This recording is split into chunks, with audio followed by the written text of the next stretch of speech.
Patient numéro 23 s'il vous plaît. Bonjour. Bonjour, pourquoi êtes-vous là? Eh bien, je vais vous raconter une histoire.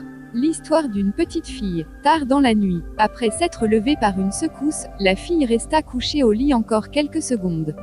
En se penchant pour allumer sa lampe de chevet, elle essayait de se souvenir ce qui l'avait tirée de son doux sommeil. Comme elle n'y parvena pas, la brune se leva du lit. En regardant l'heure sur son téléphone, elle grogna quand elle vit qu'il était minuit. Sachant que le sommeil ne reviendrait pas avant un moment, elle quitta la chambre pour la cuisine, pour une bonne tasse de café. Alors qu'elle passait devant sa porte d'entrée, un désagréable frisson lui parcourut l'échine. Ce n'est que l'hiver, pensa-t-elle, repensant à ce qu'elle faisait.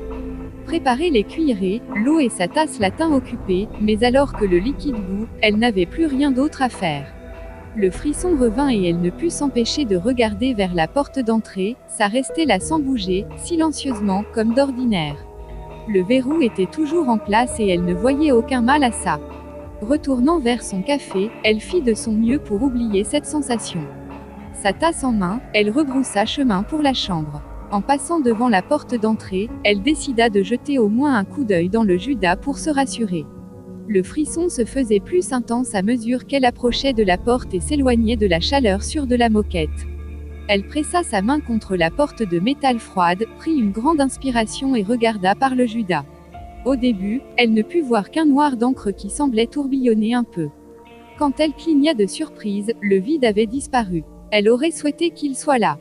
À la place, se tenait ce qui lui semblait être un homme, les jambes étaient longues et bizarrement inhumaines, avec des branches sur certains bras pas comme les branches d'un arbre. La créature était drapée d'un drap noir cachant ce qui semblait le plus cauchemardesque pour elle. La cerise sur le gâteau, cependant, était le visage infernal de la chose. C'est comme si son esprit avait flouté le visage pour cacher l'horreur qui se cachait en réalité. Elle s'éloigna de la porte, la main toujours contre celle-ci. La tasse de café tomba au sol, le liquide lui brûlant les jambes alors qu'elle tombait en arrière et tentait de fuir la porte en rampant.